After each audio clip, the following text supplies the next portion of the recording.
대체적인 그림부터 먼저 한번 그려볼게요. 아비멜렉은 기드온의 아들이었는데 어머니가 세겜 사람이었어요. 그런데 출신이 이제 첩입니다. 첩. 그러니까 쉽게 말하면 정실 부인이 있고 또 후궁도 있고 그 다음 아랫단계가 이제 첩이잖아요. 조선 시대로 빗대어서 얘기하자면 물론 이 당시에 이스라엘이 뭐 그런 구조를 가지고 있었던 것은 아닙니다. 하지만 분명히 성경에서 그의 어머니를 일컬어 세겜에 있는 첩이다라고 명시했기 때문에 이 아비멜렉은 70명의 형제들이 있었습니다. 그러니까 그 가운데서 뭐 명함 내밀 수가 없는 거죠. 특별히 아버지 기드온이 살고 있는 오브라에 가서 가지는 않았겠어요? 아들이지만 다른 아들에 비하면 소위 신분에 있어서의 여러 가지 많은 제약들과 걸림돌 때문에 뭐 힘 한 번 못 썼다라는 거죠. 어떻게 했습니까? 세겜 사람들과 짝짝꿍이 되어서 70명의 형제들을 한 자리에 모으죠. 그리고 그 잔치 자리가 이제 학살의 자리가 되어져 버렸다라는 것을 우리는 이미 알고 있습니다. 자, 이제 요걸 배경으로 제가 그동안 언급하지 않았던 부분을 이제 오늘 말씀을 드릴 텐데요. 그 70명의 아들 가운데 용케 막내였던 요담이라는 한 아들이 뭔 이유인지는 모르겠어요. 근데 그 자리에 가지 않았고 그 이전부터 뭔가 좀 뭘 잘못했는지 여하튼 숨어 있었습니다. 자, 9장 7절 여러분 자막을 한번 보셔요.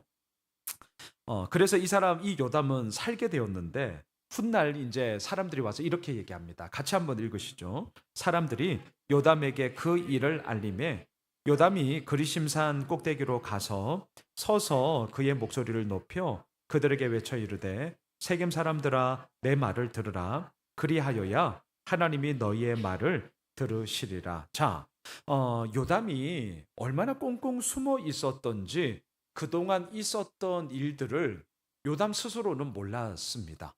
70명의 형제들이 학살로 인해서 죽었다는 것도 몰랐고 세상이 어떻게 돌아가는지도 몰랐어요. 그러니까 요담이 왜 그런지를 참 모르겠습니다. 뭐 기록이 없어요. 여하튼 간에 그러한 요담에게 사람들이 찾아와서 그 일을 알려줬어요.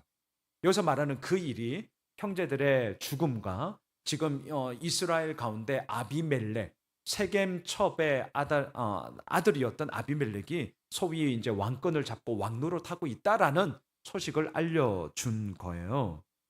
그러자 이 요담이 숨어 있었던 요담의 모습에서 이제 그리심산 꼭대기로 올라가서 사람들에게 외치는 요담으로 오늘 본문이 기록되어져 있습니다. 그래서 제가 오늘 말씀의 제목을 뒤틀린 세상에 외치다 이렇게 한번 정해 보았거든요. 자, 여기서 이제 하나 좀 말씀드리고 싶은 것은 이스라엘의 그 많고 많은 산 중에 저기 칠보산도 있고 또 수원에 무슨 산이 있죠?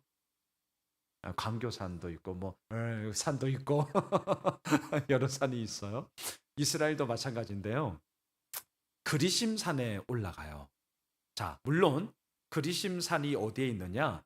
아비멜렉이 거주하고 있는 세겜의 산이기도 합니다. 그런데 이 그리심산에는 너무나 좀 상징적인 의미를 가지고 있어요. 자막을 한번 보십시오. 신명기 11장 29절인데요. 우리 같이 한번 읽겠습니다. 내 하나님 여호와께서 내가 가서 차지할 땅으로 너를 인도하여 들으실 때에 너는 그리심 산에서 축복을 선포하고 에발산에서 저주를 선포하라. 그렇습니다. 이게 되게 중요해요. 그리고 아마 여러분들 아시고 계실 겁니다. 그리심산과 에발산은 세겜에 있는 산이었습니다. 마주 보고 있는 산이에요. 그리심산에서는 축복을 선포하고 에발산에서는 저주를 선포해라 라고 이미 신명기에서 기록되어져 있고요.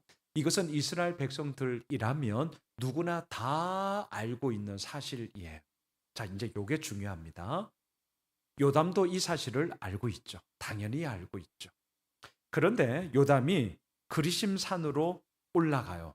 그리고 이제부터 우리가 보게 되겠는데 그리심산에 올라가면 축복을 선포해야 되잖아요. 그런데 축복이 아니라 저주를 선포한다는 거예요. 자, 요담이 몰라서인가? 물론 그렇지 않습니다. 의도적인 역설이죠. 의도적인 역설. 세겜 사람들아, 나의 소리를 들으라. 그러면서 이제 우화를 얘기를 하는데요. 그 우화의 내용은 뒤틀려진 세상을 향하여 이 요담이 불붙는 마음으로 외치고 있는 하나님의 정의와 공의를 선포하는 거거든요. 근데 그 내용 속에는 가시나무에 뒤틀려진 자기 탐욕과 자기 욕망이 얼마나 매정하고 잘못된 것인가를 막 퍼붓는단 말이죠. 그러니까 축복의 메시지가 사실은 아니에요. 저주의 메시지죠. 그런데 그 저주의 메시지를 그리심산 꼭대기에 일부러 올라가서 요담이 이제 외치고 있습니다. 그러니까 세겜 사람들은 그 소리를 들으면서 축복을 선포하겠거니라고 생각을 했겠죠. 근데 얘기를 들어보니까 축복이 아니야. 왜? 충격 먹으라고. 의도적으로 충격 먹으라고 요담이 자신의 생명을 걸고 그리심산 꼭대기에 올라가서 외치고 있습니다. 자, 이제 그 이야기의 내용으로 한번 풍덩 빠져보시죠. 오늘 본문 8절을 한번 보셔요. 우화가 나옵니다. 우화가. 하루는 나무들이 나가서 기름을 부어 자신들 위에 왕으로 삼으려 하여 감람나무에게 이르되 너는 우리 위에 왕이 되라 하매. 자, 물론 여기서 나무들은 이스라엘 백성들을 얘기하겠죠. 왕을 세우기 위해서 이들이 악착같이 이제 감람나무 뒤에서 보겠지만 무화과 나무, 포도나무 계속 찾아다녀요. 거절을 당하거든요. 마지막 네 번째 가시나무에게까지 찾아가서 우리에게 왕이 되어 주십시오라고 간청을 했고 그 가시나무가 좋아 라고 이제 허락을 했다라는 거예요. 물론 그 가시나무가 아비멜렉이라는 것을 우리는 알게 되는 거죠. 자, 요담이 이 우화를 통하여서 외치고자 했던 것이 두 가지입니다. 그래서 저는 오늘 이 두 포인트를 함께 좀 나누려고 합니다. 첫 번째, 왕 세우는 게 하나님 보시기에 합당한 게 맞아? 물론 아닙니다. 답은 아니에요. 근데 나무들이 그렇게 왕을 세우고자 했다라는 거예요. 진짜 왕이신 하나님의 다스림을 사실은 이미 받고 있잖아요. 그리고 그 왕의 다스림이 사사라는 형태를 통해서 이스라엘 가운데 지금 이루어지고 있단 말이죠. 그런데 이게 성에 안 차는 거예요. 그러니까 나무들도 잘못하고 있고 그리고 또한 그 나무들의 요청에 가시나무가 응답한 것도 잘못된 거죠. 자, 그 요청에 가시나무가 이제 허락을 하게 되는데요. 이 가시나무가 어떠한 모습이냐? 자막을 보십시오. 오늘 본문 15절에 보시면 이 가시나무가 허락을 하면서 이렇게 얘기를 하거든요. 우리 같이 한번 읽겠습니다. 가시나무가 나무들에게 이르되 만일 너희가 참으로 내게 기름을 부어 너희 위에 왕으로 삼겠거든 와서 내 그늘에 피하라. 그리하지 아니하면 불이 가시나무에서 나와서 레바논의 백향목을 사를 것이니라 하였느니라. 와, 이 가시나무가 참 진짜 뾰족뾰족한 이 가시나무가 가시나무처럼 얘기를 합니다. 자, 첫 번째, 여러분 나를 왕으로 삼으시겠다고요? 오케이, 좋아요. 그러면 여러분들이 해야 될 일이 있습니다. 두 가지를 하셔야 되는데 첫째, 나에게로 가까이 오셔서 내 그늘에 피하십시오. 자, 이 말이 지금 되게 웃기는 말이란 걸 아시죠? 가시나무에 무슨 그늘이 있습니까? 그러니까 말도 안 되는 거예요. 지금 말도 안 되는 거예요. 말도 안 되는 것을 먼저 나무들이 왕 세워 달라는 것부터가 말이 안 되는 거거든요. 그러니까 이 첫 단추부터가 잘못 깨어지니 그 다음 단추가 제대로 깨어질 리가 없죠. 그러니까 가시나무도 얘기하는 겁니다. 말도 안 되는 얘기를 하는 거예요. 내 그늘에 와서 피하십시오. 웃기고 있네. 무슨 가시나무가 그늘에 있으며 그늘을 피하려고 가까이 가면 그 가시에 찔리게 됩니다. 자, 두 번째 뭔 얘기합니까? 그렇게 안 하면, 나한테 가까이 안 오면 이제는 불이 가시나무에서 나와서 웃기고 있어요, 진짜. 무슨 가시나무에서 무슨 불이 나옵니까? 말도 안 돼요. 그런데 뭔 얘기하는 겁니까? 내가 이제 왕이 되면 당신들 맛 좀 보게 될 거예요. 아예 왕도 되기 전에 자기의 본심을, 자기의 잘못된 이기적인 욕망들을 그냥 막 얘기를 해버려요. 그런데도 웃기는 거는 나무들이 이 가시나무를 왕으로 삼았다라는 사실입니다. 그러니까 그리심산에서 선포하는 이 요담의 우화는 진짜 목숨 걸고 세겜 사람들에게 사실은 저주를 선포하는 거거든요. 정신 차리라는 거예요. 내가 그리심산 꼭대기에 와서 너희들 잘 될 거라고, 복 받을 거라고, 뭐 이렇게 말할 줄 알았냐? 웃기지 마. 내가 축복을 선포해야 될 그리심산에서 이런 저주를 선포하는 것은 그만큼 당신들이 뒤틀린 세상이 되어져 버렸고, 하나님을 떠나버린 불신앙이 되어져 버렸고, 그 가운데 내가 목숨 걸고 외치지 않으면 안 될 것 같아서 내가 지금 이렇게 하고 있는 거야. 지금 이 외침이 울려 퍼지고 있습니다. 자, 한편 이 우화 가운데 이렇게 너희들 잘못했다라고 책망하고 징계하는 내용만이 아니라 그러면 대안이 있어야 되잖아요. 여러분 언제나 그러면 안 되는데요. 오케이, 그럴 수 있습니다. 좋든 싫든 뭐 A든 B든 오케이, 의견 낼 수 있어요. 그리고 한 걸음 더 나아가서 그렇다면 그것에 대해서는 나는 이러한 대안을 가지고 하면 좋겠습니다 라는 것이 늘 좀 결부되어져 있어야 되지 않겠습니까? 요담은 책망만 하지 않았고요.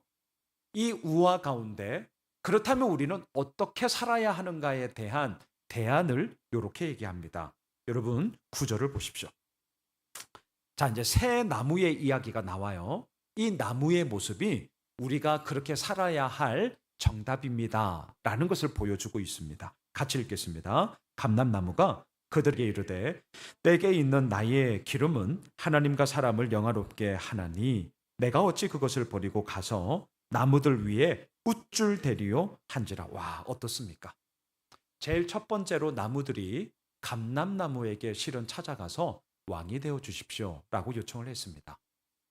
진짜 되어야 될 사람은 너무 겸손하고 이렇게 안 해요. 정말 꼭 하지 말아야 할 인간들이 그러다 보니까 그 자리를 차지하게 되거든요. 자, 이 감람나무를 한번 보십시오. 뭐라고 얘기합니까? 자신이 생산하고 있는 기름으로도 얼마든지 하나님과 사람을 영화롭게 할 수 있는데 이미 그 사명을 내가 감당하고 있는데 어찌 그 사명을 내가 버려두고 왕이 되어서 그 다음 말을 잘 보세요. 나무들 위에 웃줄 대리요.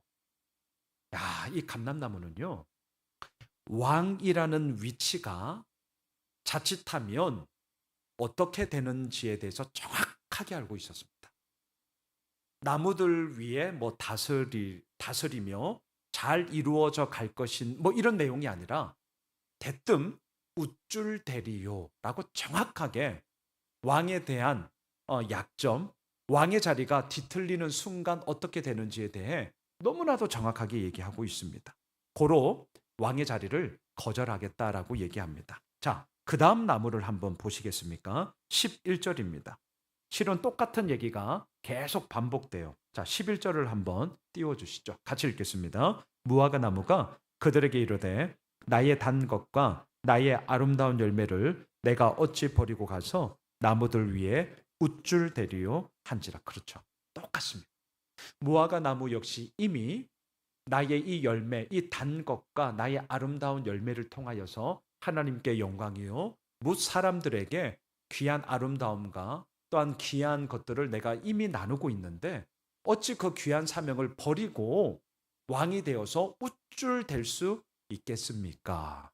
자, 세 번째 포도나무 한번 보실까요? 13절입니다. 같이 읽을게요. 포도나무가 그들에게 이르되 하나님과 사람을 기쁘게 하는 내 포도주를 내가 어찌 버리고 가서 나무들 위에 웃줄 대리요 한지라. 자, 왕의 자리를 거절하는 감람나무, 무화과 나무, 포도나무에 공통점이 있습니다. 지금 내게 주신 사명 너무나 귀한 것이고 또한 그 사명을 이미 내가 행하고 있기 때문에 하나님과 사람들에게 영광이요 그 영화로움을 이미 누리고 있습니다. 고로 나는 지금 주어진 이 사명의 자리를 끝까지 감당하겠습니다. 이게 오늘 결론이자 이게 바로 요담이 뒤틀린 세상을 향하여서 어떻게 하면 우리가 이 뒤틀린 세상을 다시금 정상으로 복귀시킬 수 있는가에 대한 답이에요. 감람나무, 무화과나무, 포도나무의 이 답을 우리가 오늘 이 저녁 마음에 품으시면 됩니다. 예. 이미 우리에게 주어진 사명의 자리 속에 하나님께 영광이요 문 많은 사람들께 그 아름다움을 흘려보내고 있으니 이 귀한 사명이 얼마나 아름다운 것이며 내가 어찌 왕이 되어 우쭐대리요. 요담은 이 얘기를 하고 싶었습니다. 가시나무로서 정말 자기의 욕망과 탐욕에 아비멜렉이 얼마나 뒤틀려 버렸는지, 사실 오늘 큐티 본문에서 아비멜렉이 두개골이 깨지면서 죽잖아요. 끝이 너무나 좋지 않습니다. 그리고 그 이후 내일부터 이제 우리는 사사기 10장을 계속 보게 되겠지만 여러분 되게 실망하실 거예요. 내일 미리 스포한다면 내일 큐티 제목을 제가 7대 7 이렇게 해서 이제 아침에 녹화를 했거든요. 7대 7. 자세한 내용은 내일 영상을 통해 보시고요. 하지만 점점 무너져 가고 점점 썩어져 가는 이스라엘의 그러한 본 모습들을 우리는 여실하게 보게 될 것입니다. 말씀을 정리할게요. 오늘 요담이 자신의 목숨을 걸고 축복을 선포해야 되는 그리심산 꼭대기에 올라가서 사실은 저주를 선포하고 있습니다. 그만큼 이스라엘 백성들이 너무나 무너져 버렸기 때문입니다. 왕을 구한다는 것 자체부터가 잘못된 것이고요. 하나님은 허락하지 않았거든요. 그리고 더 나아가 자신의 사명의 자리를 내팽겨치고 정말 우쭐대기 위해서 왕이 되어버린 아비멜렉, 그 가시나무와 같은 아비멜렉이 얼마나 세상을 뒤틀며 잘못 이끌어가고 있는가를 목숨 걸고 외치고 있습니다. 우리도 예수 그리스도를 믿는 자로서 세상에 살아가는 것이 빗대어서 얘기한다면 우리의 삶이 지금 이 뒤틀리는 세상에 외치는 하나의 메아리가 되며 우리의 목소리가 되는 것이겠죠. 자, 이 외침과 이 소리가 정말 힘을 얻기 위해서는 포도나무, 감람나무, 무화과나무의 이 대답을 우리 잊지 맙시다. 하나님께 영광이요 문 많은 사람들에게 이미 우리 아름다움을 끼치며 살고 계시거든요. 너무 우리 자신을 막 가소평가하지 마셔. 그렇다면 뭐 가대평가할 것도 없습니다. 이미 우리는 그 사명의 자리를 감당하며 나아가고 있습니다. 하나님은 반드시 이미 그 사명을 감당하고 있는 우리를 통해 아버지의 일을 이미 행하고 계시고 또한 앞으로도 계속 이루어 가실 것입니다. 우리 그 하나님을 향하여서 우리의 삶이 아름다운 외침이 되었으면 좋겠고요. 뒤틀린 세상에 우리의 삶이 또 다른 하나님의 외침이 되어서 아버지 앞에 큰 영광과 그 은혜의 물줄기로 우리 모두가 쓰임 받게 되어지는 그런 주님의 복된 은혜가 있길 주님의 이름으로 축복합니다. 우리 함께 이 시간